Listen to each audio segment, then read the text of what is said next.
এটি কক্সবাজার, আধুনিক কক্সবাজারের এই মুহূর্তের এই সড়ক। আপনারা দেখতে পাচ্ছেন কক্সবাজারের রাতের আলোয় যেন এখন আলোকিত সড়ক, উপসড়ক, পুরো দেশ উন্নয়নশীল হওয়ার পরে আবারও নতুন করে সৃষ্টি হয়েছিল বিভিন্ন ঝুট ঝামেলা, অর্থাৎ কোঠা বিরোধী আন্দোলনকারীদের যে আন্দোলন, সেই আন্দোলনে থমকে গিয়েছিল উন্নয়ন বা উন্নত মানের সব কিছুই।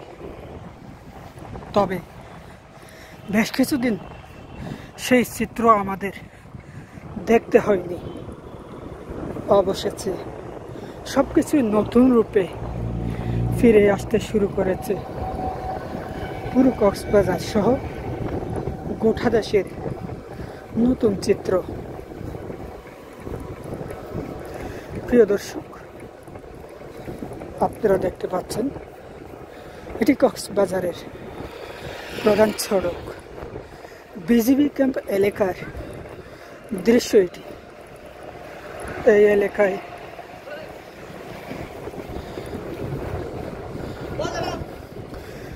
কক্সবাজারের বিজিবি মূল ক্যাম্প যেটি, সেই ক্যাম্প 34 বিজিবি ক্যাম্প এটি। এখান থেকেই পুরো কক্সবাজার জেলায় ছড়িয়ে ছিটিয়ে পড়ে। তো যেটি বলছিলাম, এটি কক্সবাজারের আধুনিক দৃশ্য, যে দৃশ্যগুলো দেশি বিদেশি পর্যটকরা এসে ভ্রমণ করে, পরিদর্শন করে।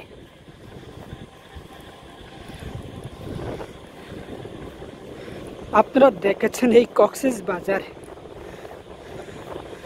যে ঝিমিয়ে পড়া কক্সবাজার আজ আলোর মুখ দেখতে পাচ্ছে। এই কক্সবাজার একসময় ঘোর অন্ধকারে মানুষের যেন আতঙ্ক, ভয় এসব মিলিয়ে থাকতে হতো। আজ কিন্তু সেই কক্সবাজার নবরূপে চালু হয়েছে। কোঠাবিরোধী আন্দোলনের পরে সেই কয়েকদিন ঝিমিয়ে পড়া শহরটি আবারও নতুন রূপ পেয়েছে। সো আপনারা দেখতেই পাচ্ছেন কক্সবাজার সেই নবরূপে।